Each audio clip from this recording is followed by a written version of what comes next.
तलवारों के साये में इतिहास हमारा बनता है, जिस ओर जवानी चलती है उस ओर जमाना चलता है। My dear friends, there is a blank paper in my hand and there is a pen on my other hand.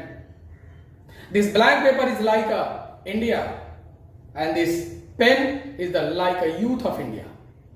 The youth of India, the young India has the power, capability, capacity and intelligence to write the bright future of India.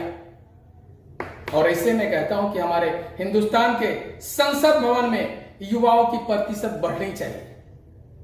हमारे युवा जो इस देश के कर्णधार हैं, आप याद करें उस इतिहास को, जब जयप्रकाश नारायण ने एक बार क्रांति की हुंकार भरी थी तो उस हुंकार से ना जाने कितने युवा कर्णधार और नेता पैदा हुए थे और इस देश ने एक नई अंगड़ाई ली थी।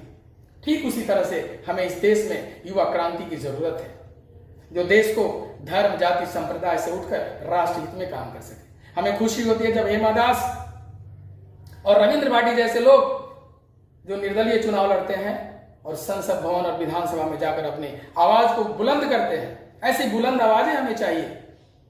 हमें खुशी होती है कि इस बार लोकसभा के चुनाव में 30 साल से कम आयु वाले लगभग 8 से 10 युवा सांसद बने हैं, मगर हमें 1 या 2 या 10 नहीं, हमें अनेकों चाहिए जो अपनी ताकत से, अपने इंटेलिजेंस से इस देश को प्रगति के पथ पर ले जा सके। मैं कहना चाहता हूं कि इस देश को यंग इंडिया कहा जाता है, मगर इसके बावजूद हमारे संसद भवन में, हमारे विधानसभा में सिर्फ 12 से 15% युवा नायक चुनकर आते हैं।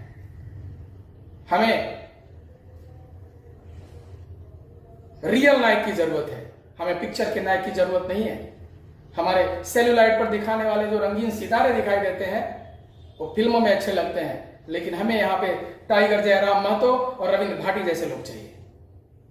और इसलिए मैं कहता हूं, जिस युवा को इस राजनीति ने हाशिए पे रख दिया है, उस युवा को एक साथ आने की जरूरत है। और जिस युवा को ये बेकार समझते हैं, उस युवा में इतनी ताकत है कि उनका आह्वान करता हूं मैं और उनका प्रतिनिधित्व करते हुए चंद लाइनें कहना चाहता हूं कि मुग्धा लोहे को औजार बनाने वाले, अपनी शिक्षा, संस्कृति और पराक्रम को हथियार बनाने वाले हमें बेकार समझते हैं। सियासतदार हम इस मुल्क की समाज और सरकार बनाने वाले। जय भारत।